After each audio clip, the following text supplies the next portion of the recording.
Guys आज हम पढ़ने वाले हैं एरोबिक रेस्पायरेशन। तो जो हमारे चैनल पर नए हों वो चैनल को सब्सक्राइब कर लें और बेल आइकन को दबा दें ताकि नई वीडियो की नोटिफिकेशन आप तक पहुंच जाए। और जिसने एयर फर्मेंटेशन और ग्लाइकोलिसिस की वीडियो नहीं देखी वो पहले उसे वीडियो जाकर देख लें ताकि ये एरोबिक रेस्पायरेशन आपको और अच्छे से समझ आए। हम इन दो ग्लाइकोलिसिस और फर्मेंटेशन की वीडियो की लिंक अपने चैनल के डिस्क्रिप्शन में दे देंगे, ठीक है। चलिए शुरू करते हैं। देखिए एरोबिक रेस्पायरेशन क्या है। एरोबिक रेस्पायरेशन तभी होगा जब मीडियम में जब एनवायरनमेंट में ऑक्सीजन प्रेजेंट होगी। अगर ऑक्सीजन प्रेजेंट है तब तो एरोबिक रेस्पायरेशन होगा, अगर ऑक्सीजन नहीं है तब यहाँ पर फर्मेंटेशन होगा। यानी कि एनएरोबिक कंडीशन है तो फर्मेंटेशन, एरोबिक कंडीशन है तो एरोबिक रेस्पायरेशन। एरोबिक रेस्पायरेशन को दो स्टेप में पढ़ेंगे। पहले तो हम पढ़ेंगे क्रेब्स साइकिल, एक हम पढ़ेंगे क्रेब्स साइकिल और दूसरी एक हम पढ़ेंगे क्रेब्स साइकिल और दूसरी पढ़ेंगे एक तो हम पढ़ेंगे क्रेब्स साइकिल और दूसरी पढ़ेंगे इलेक्ट्रॉन ट्रांसपोर्ट सिस्टम, जिसे शॉर्ट में कहते हैं ईटीएस। एक पढ़ेंगे क्रेब्स साइकिल और दूसरी ईटीएस इलेक्ट्रॉन ट्रांसपोर्ट सिस्टम, ठीक है। देखिए एरोबिक रेस्पायरेशन में शुरू करते हैं। पहले क्रेब्स साइकिल। क्रेब्स साइकिल होती कहाँ है? क्रेब्स साइकिल होती है माइटोकॉन्ड्रिया के मैट्रिक्स में, और जबकि इलेक्ट्रॉन ट्रांसपोर्ट सिस्टम ईटीएस होता है inner membrane of mitochondria. Mitochondria की इनर मेम्ब्रेन पर होती है ईटीएस, जबकि माइटोकॉन्ड्रियल मैट्रिक्स में होती है क्रेब्स साइकिल। क्रेब्स साइकिल को खोजने वाले साइंटिस्ट थे हेंस क्रेब्स, जिन्होंने क्रेब्स साइकिल की खोज की थी। साइंटिस्ट का नाम था हेंस क्रेब्स। देखिए क्रेब्स साइकिल एक 10 स्टेप प्रोसेस है। कितनी? 10 स्टेप प्रोसेस है। क्रेब्स साइकिल एक 10 स्टेप पूरी साइकिल होती है। मतलब साइकिल उसे कहते हैं जहाँ से हम शुरू हुए वहीं पर आके रुक जाएं, तो ये कहती है पूरी एक साइकिल। क्रेब्स साइकिल से पहले एक और प्रोसेस होती है, उसका नाम होता है लिंक रिएक्शन लिंक रिएक्शन में क्या होता है? देखो जो हमारे ग्लाइकोलिसिस में पायरुविक एसिड बना था, उस पायरुविक एसिड से क्या बनता है? पहले एसिटिल कोएंजाइम ए। यहाँ पर क्या क्या लगता है? एंजाइम लगेगा, एंजाइम लगेगा पायरुवेट डिहाइड्रोजिनेस, और ये एक ऑक्सीडेटिव प्रोसेस होती है। यहाँ पर हाइड्रोजन निकलेगा और इन हाइड्रोजन को कौन ले लेगा? NAD+ ले लेगा। क्या बना लेगा? 2 NAD+ ले लेंगे तो बन जाएगा दो पायरुविक एसिड से 2 एसिटिल कोएंजाइम बनते हैं, और एक ग्लूकोज से 2 पायरुविक एसिड, क्योंकि इसमें होते हैं 6 कार्बन, इसमें होते हैं 3 कार्बन, तो 3 कार्बन के से 6 कार्बन का मॉलिक्यूल बनता है, तो यहाँ पर 2 मॉलिक्यूल बन जाते हैं।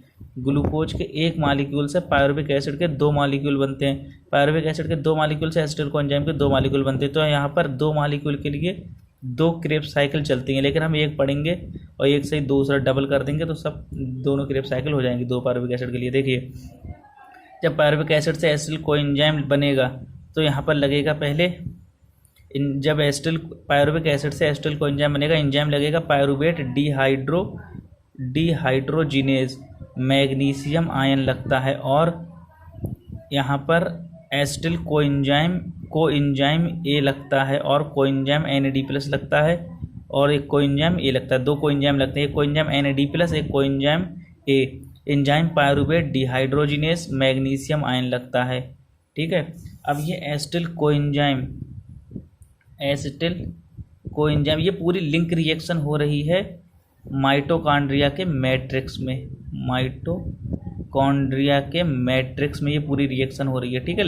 ये जो लिंक रिएक्शन है पायरुविक एसिड से एसिटिल कोएंजाइम में, ये देखो ये होती है माइटोकॉन्ड्रिया डबल मेम्ब्रेन बॉन्ड, ठीक है। ये इसकी होती है इनर मेम्ब्रेन, आउटर मेम्ब्रेन, ये है इनर मेम्ब्रेन। तो ये जो स्पेस होता है इसे कहते हैं मैट्रिक्स, इसे कहते हैं आउटर मेम्ब्रेन, इसे कहते हैं इनर मेम्ब्रेन, इसे कहते हैं इंटर मेम्ब्रेन स्पेस, इसे ये तो हो गए मैट्रिक्स। तो ये जो लिंक रिएक्शन है ये भी यही मैट्रिक्स में होती है, और क्रेब्स साइकिल भी मैट्रिक्स में ही होती है। पायरुविक एसिड से एसिटिल कोएंजाइम बनता है, एंजाइम लगेगा पायरुवेट डिहाइड्रोजिनेज, दो कोएंजाइम लगते हैं, एक कोएंजाइम ए और दूसरा कोएंजाइम NAD+।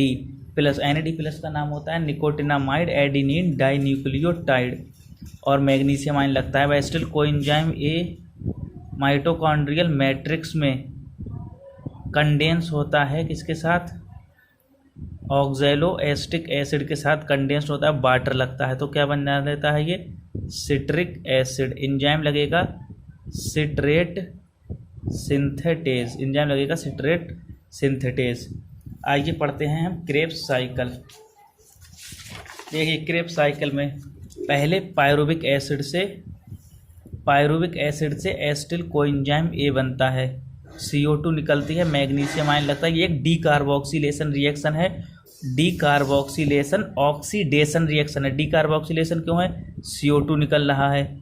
ऑक्सीडेशन क्यों है, क्योंकि यहाँ पर 2 प्रोटॉन आयन निकलते हैं, 2 प्रोटॉन या हाइड्रोजन आयन निकलते हैं, ठीक है। इसलिए जहाँ पर हाइड्रोजन का निकलना होता है उसे कहते हैं ऑक्सीडेशन, और हाइड्रोजन के जोड़ने को कहते हैं रिडक्शन। CO2 के निकलने को डीकार्बोक्सिलेशन। यहाँ पर CO2 जब निकल रही है तो ये डीकार्बोक्सिलेशन, और 2 प्रोटॉन भी निकल रहे हैं तो इसीलिए कहते हैं इसे ऑक्सीडेशन। इन 2 प्रोटॉन को ये NAD2 ले लेगा, क्या बना लेगा 2NADH। एक पायरुविक एसिड से एक एसिटिल कोएंजाइम है, 2 पायरुविक एसिड से 2 एसिटिल कोएंजाइम है तो एक पायरुविक एसिड एक एसिटिल कोएंजाइम है तो एक NADH बनेगा। 2 पायरुविक एसिड से 2 एसिटिल कोएंजाइम तो 2 NADH बनेंगे, ठीक है। Enzyme pyruvate dehydrogenase. Acetyl coenzyme में ऑक्जेलो एसिटिक एसिड और वाटर के साथ कंडेंस होकर क्या बना देता है सिट्रिक एसिड। ऑक्जेलो एसिटिक एसिड में होते हैं 4 कार्बन, एसिटिल कोएंजाइम में 2 कार्बन, तो सिट्रिक एसिड में जाते हैं 6 कार्बन। फिर देखिए ये जो होता है सिट्रिक एसिड एंजाइम एक्वानिटेज की प्रेजेंट में वाटर को रिलीज कर देता है और फिर आसान यहाँ पर लगता है बन जाए। सिट्रिक एसिड एक्वानिटेज एंजाइम की प्रेजेंट में चेंज हो जाता है किसमें, सिस एक्वा। देखिए एसिटिल कोएंजाइम ए ऑक्जेलो एसिटिक एसिड जिसके पास 4 कार्बन है, एसिटिल कोएंजाइम के पास 2 कार्बन है, ये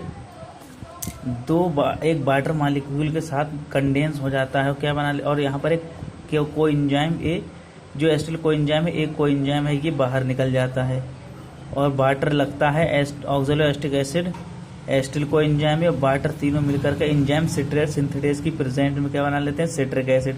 सिट्रिक एसिड में होते हैं 6 कार्बन। सिट्रिक एसिड एक्वानिटेज एंजाइम की प्रेजेंट में बनाता है सिस एक्वानिटिक एसिड।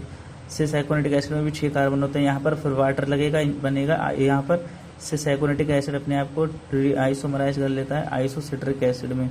आइसोसिट्रिक एसिड का ऑक्सीडेशन होता है, क्या बना लेता है ऑक्जेलो सक्सिनिक एसिड।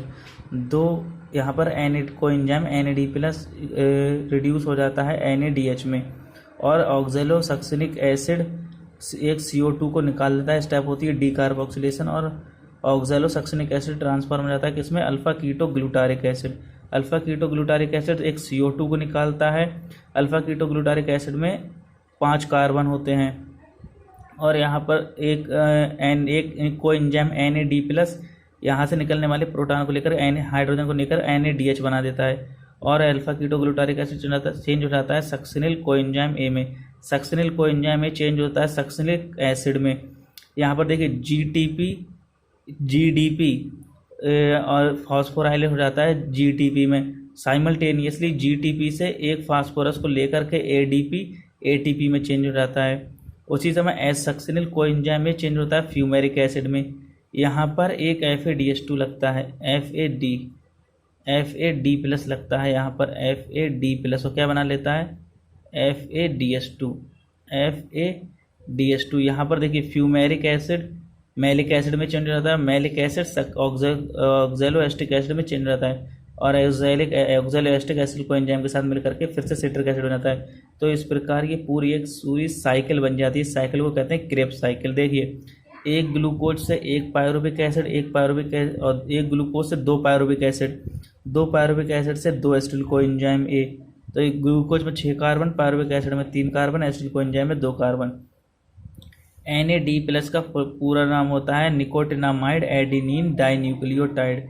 एक ग्लूकोज मॉलिक्यूल को चलाने के लिए एक ग्लूकोज से बनेंगे 2 पायरुविक एसिड, 2 पायरुविक एसिड से 2 एसिटिल कोएंजाइम में, तो क्रेब्स साइकिल चलेंगी 2। तो एक ग्लूकोज मॉलिक्यूल से एनर्जी लेने ATP बनाने के लिए NADH2 बनाने के लिए 2 क्रेब्स साइकिल चलेंगी, जबकि एक पायरुविक एसिड से क्रेब्स साइकिल चलाने के लिए तब 1 क्रेब्स साइकिल चलेगी, ठीक है। आइए NCERT की रीडिंग करते हैं। पायरेशन एरोबिक रेस्पायरेशन। देखो for aerobic respiration to takes place within the mitochondria. कहना for aerobic respiration to takes place within the mitochondria the final product of glycolysis pyruvic. देखो ग्लाइकोलिसिस का final product क्या होता है? Pyruvic acid. Pyruvic acid transport होता है कहाँ से? साइटोप्लाज्म से माइटोकॉन्ड्रिया में। माइटोकॉन्ड्रिया में कहाँ पर? माइटोकॉन्ड्रियल मैट्रिक्स में। Crucial event in the aerobic respiration क्या है? देखो पहले तो कंप्लीट ऑक्सीडेशन होगा पायरुवेट या पायरुविक एसिड का by the step wise removal of all hydrogen atom. देखा ना 3 जगह निकाले थे, एक जगह एक जगह निकाला था जब आइसोसिट्रिक एसिड चेंज हो जाता है ऑक्सैलोएस्टिक एसिड में, और एक जगह निकाला था जब अल्फा कीटोग्लूटारिक एसिड चेंज हो रहा था सक्सिल कोएंजाइम में। एक जगह निकाला था जब मैलिक एसिड चेंज हो रहा था ऑक्सैलोएस्टिक एसिड में, और एक जगह तब निकला था जब सक्सिनिक एसिड चेंज हो रहा था फ्यूमेरिक एसिड में। कह रहे हैं कि the passing on of the electron removed as the part of hydrogen atom to molecular oxygen with simultaneous synthesis of ATP. इस स्टेप को कह रहा है कि the passing on of the electron remove, जो कि हाइड्रोजन के साथ इलेक्ट्रॉन निकल रहा था, उस इलेक्ट्रॉन को हम पास कर रहे हैं ऑक्सीजन, मॉलिकुलर ऑक्सीजन तक लेकर जाएंगे, और उसी समय क्या होगा? Synthesis of ATP. इस स्टेप को कहते हैं क्रेब्स साइकिल। इस वाली स्टेप को कहते हैं, पहले पॉइंट को कहते हैं क्रेब्स साइकिल, दूसरे पॉइंट को कहते हैं इलेक्ट्रॉन ट्रांसपोर्ट सिस्टम। देखिए what is interesting to note that first process takes place कहाँ पर पाई जाती है? मैंने बताया ना क्रेब्स साइकिल माइटोकॉन्ड्रियल मैट्रिक्स में, और इलेक्ट्रॉन ट्रांसपोर्ट सिस्टम ईटीएस होती है इनर माइटोकॉन्ड्रियल मेम्ब्रेन पर। What is interesting to note that first process takes place in the matrix of the mitochondria while the second process is located on the inner membrane of the mitochondria. Pyruvate, which is formed by the glycolytic catabolism of carbohydrate in the cytosol, मतलब cytoplasm में pyruvic acid glucose से glycolysis के द्वारा बनता है कि cytoplasm के अंदर पायरुविक एसिड ग्लूकोज से ग्लाइकोलिसिस प्रोसेस के द्वारा साइटोप्लाज्म में बनता है। After it inter mitochondrial matrix undergo और डी कार्बोक्सिलेशन, वही लिंक रिएक्शन बताई थी ना कि जब पायरुविक एसिड से एसिटिल कोएंजाइम ए बन रहा था by a complex set of reaction catalysed by pyruvic acid pyruvic dehydrogenase. The reaction catalysed by pyruvic dehydrogenase required the participation of several coenzyme A including NAD+ and NAD and coenzyme में। देखिए pyruvic acid coenzyme में NAD+ मिलकर यहाँ पर क्या बनेगा? Magnesium ion लगेगा और पायरुवेट डिहाइड्रोजिनेस एंजाइम लगेगा, एसिटिल कोएंजाइम बन जाएगा, CO2 निकल जाएगी और NADH+H+N बन जाएगा। During this process 2 molecule of NADH are produced from the metabolism of during this process 2 molecule of NADH are produced from the metabolism of 2 molecule of pyruvic acid से, जो कहाँ बने थे? Produced from 1 molecule of glucose during pyruvic acid. एक glucose molecule से 2 pyruvic acid, तो 2 pyruvic acid से 2 acetyl coenzyme है, 2 एसिटिल कोएंजाइम बनेंगे, तो यहाँ पर ये 2 बनते हैं। NADH2 कितने बनते हैं? 2 एसिटिल कोएंजाइम से 2 NADH2 एसिटिल कोएंजाइम में then enter a cyclic pathway, उसे कहते हैं ट्राई कार्बोक्सिलिक एसिड साइकिल, जैसे कॉमनली कहते हैं क्रेब्स साइकिल, जिसके साइंटिस्ट थे हैंस क्रेब, जिन्होंने इसे पहले इल्यूसिडेट किया था, सही ये पता लगाया था जिसका।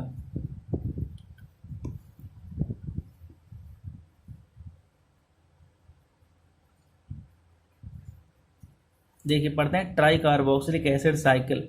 The TCA cycle start with the condensation of acetyl group.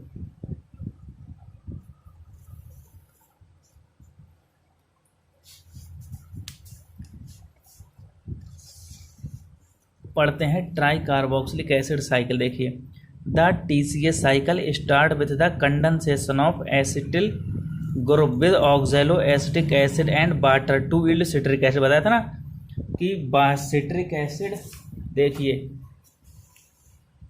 Oxalo acetic acid coenzyme A, oxaloacetic acid acetyl coenzyme A with the water क्या बनाते हैं? सिट्रिक एसिड और removal of coenzyme A. The TCA cycle start with the condensation of acetyl group with oxaloacetic acid, जिसे शॉर्ट में कहते हैं OAA, and water के साथ to yield citric acid. This reaction is catalysed by the enzyme citrate synthetase. ये reaction किसके द्वारा कैटालाइज हो जाती है? एंजाइम सिट्रेट सिंथेटेज के द्वारा। एक and a molecule of coenzyme A is released. Citrate is then isomerise, किसमें? आइसोसिट्रेट में। It is followed by 2 successive step of decarbonation. पहले बनेगा क्या? Citric acid. सिट्रिक एसिड से cis aconitic acid, cis aconitic acid से isocitric acid, isocitric acid से alpha keto isocitric acid से oxalosuccinic acid, oxalosuccinic acid से alpha keto glutaric acid. जब oxalosuccinic acid से अल्फा कीटो ग्लूटारिक एसिड बनता है तो यहाँ पर एक CO2 निकलती है, और जब अल्फा कीटो ग्लूटारिक एसिड से सक्सिनिल कोएंजाइम ए बनता है तब वापस से एक CO2 निकलती है। तो फिर इसमें अल्फा कीटो ग्लूटारिक एसिड में कितने पाए जाते हैं? 4 इसमें पाए जाते हैं 5 कार्बन। देखिए, it is followed bye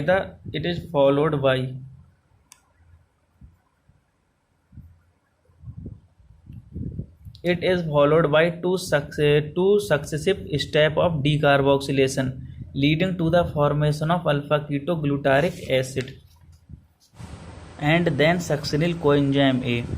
In the remaining step of citric acid cycle, Krebs cycle, देखिए कितने नाम, एक तो क्रेब्स साइकिल, दूसरा ट्राई कार्बोक्सिलिक एसिड साइकिल, दूसरा नाम है सिट्रिक एसिड साइकिल, तीसरा नाम succinyl coenzyme is oxidise to oxaloacetic acid. देखिए सक्सिनिल कोएंजाइम ये यहाँ पर नहीं दिया गया है, इन्होंने स्टेप को काट दिया, ठीक है, शॉर्ट में लिख दिया इन्होंने।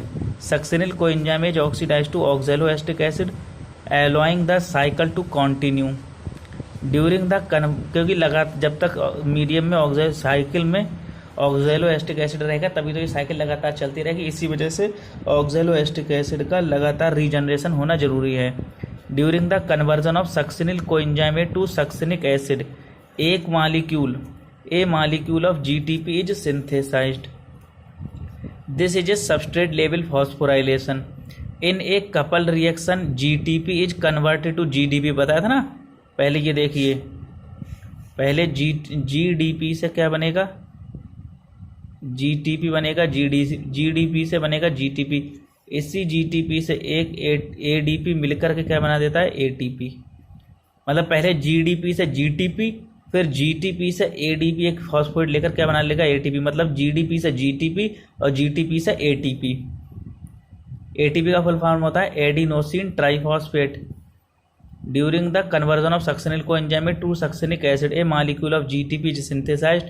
This is a substrate level phosphorylation in a coupled reaction. GTP is converted to GDP with the simultaneous synthesis of ATP from ADP. Also there are 3 points in the cycle जहाँ पर NAD plus is reduced to NADH plus H plus ion, and 1 point where FAD plus is reduced to FADH2. The continued oxidation of acetyl coenzyme A by a TCA cycle require the continued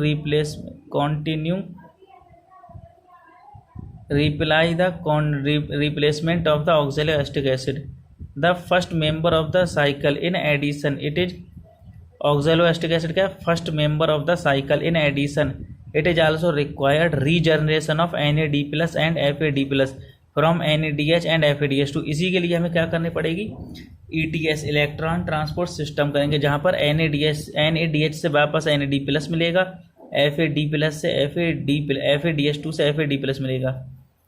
10 summary equation देखिए, pyruvic acid plus 4 NAD plus plus 1 FAD plus 2 water molecule 1 ADP inorganic phosphate mitochondrial matrix में 3 molecule CO2 बनाएंगे, 4 NADH और 4H plus ion और F plus FADH2 और एक ATP। एक cycle की बात है, ये जितने बताया गया है ये सिर्फ एक साइकिल के लिए बताया गया है। We have till now seen that glucose has been broken down to release CO2 and 8 molecule of NADH and 2 molecule of FADH2 has been synthesized। एक ग्लूकोज मालिक्यूल से 8 मालिक्यूल मिलेंगे NADH2 के और 2 मालिक्यूल FADH2 के, ठीक है, Krebs cycle के अंदर। To have been besides to just 2 molecule of ATP in TCA cycle. You may be wondering why we have been discussing respiration at all. कह रहे ना तो neither oxygen have come into the picture not promise large number of ATP at has at been synthesized. Also, what is the role of NADH and FADH2 that is synthesized? Let us understand the role of O2 in the respiration and ATP synthesis. देखिए ये कह रहे हैं कि तुमने वादा किया था कि एरोबिक रेस्पिरेशन में बहुत ज़्यादा मात्रा में ATP बनेंगे, एनर्जी निकलेगी, ऑक्सीजन का इस्तेमाल होगा। तो अभी तक तो ऐसा कुछ हुआ नहीं है। तो इसके लिए ये कह रहे हैं कि तुम्हें पढ़ना होगा electron transport system. Electron transport system में क्या होता है?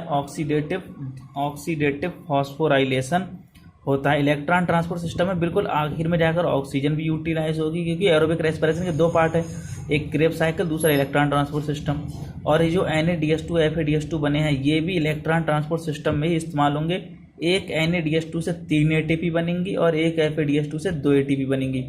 ठीक है, अब इसे ध्यान से, अभी जो हमने क्रेब्स साइकिल पढ़ी है, इस क्रेब्स साइकिल की PDF की लिंक आपको डिस्क्रिप्शन में मिल जाएगी। आप वहां से डाउनलोड कर लें और ध्यान से इस क्रेब्स साइकिल PDF से क्रेब्स साइकिल को याद कर लें। ठीक है, और जो भी पढ़ा है इसे ध्यान से पढ़ें और मेहनत करते रहें। ठीक है, और वीडियो पसंद आई हो तो वीडियो को लाइक करें, अपने दोस्तों के साथ शेयर करें और चैनल को सब्सक्राइब करें और बेल आइकन को दबाना ना भूलें।